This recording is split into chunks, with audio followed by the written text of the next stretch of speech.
একটি শান্ত বনের ভিতর বসবাস করত একটি ছোট চড়ুই পাখি, যার নাম ছিল চিক্কি। চিক্কি ছিল সবসময় আনন্দময় এবং বন্ধুত্বপূর্ণ। সে প্রায়ই চারপাশে ঘুরে সবাইকে সাহায্য করত।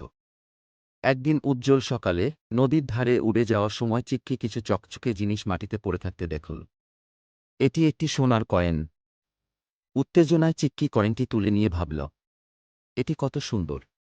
এটা আমি নিজের কাছে রেখে দেব। কিন্তু বাড়ি ফেরার পথে সে তার বন্ধু কাঠবিড়ালি টাফিকে দেখল, যার মুখ খুবই বিষণ্ণ। কি হয়েছে টাফি? চিক্কি জিজ্ঞাসা করল। টাফি দীর্ঘশ্বাস ফেলে বলল, আমি একটি সোনার কয়েন হারিয়েছি, যা আমার দাদি আমাকে দিয়েছিলেন। এটি খুব বিশেষ ছিল এবং আমি জানি না কোথায় খুঁজে পাব। চিক্কির মন ভারী হয়ে গেল। তার নখরে ধরে থাকা কয়েনের দিকে তাকিয়ে সে ভাবল কয়েনটি নিজের কাছে রাখবে কিনা। কিন্তু সে জানত সঠিক কাজটি কি। টাফি, এটা কি তোমার কয়েন? সে কয়েনটি এগিয়ে দিয়ে জিজ্ঞেস করল। টাফির চোখ আনন্দে ঝলমল করে উঠল। হ্যাঁ। ওহ, ধন্যবাদ চিক্কি।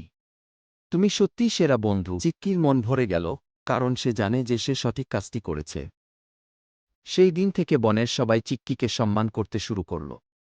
তবে এটি কয়েন পাওয়ার জন্য নয়, বরং তার সততার জন্য। সৎ থাকা এবং সঠিক কাজ করা সত্যিকারের সুখ ও সম্মান নিয়ে আসে।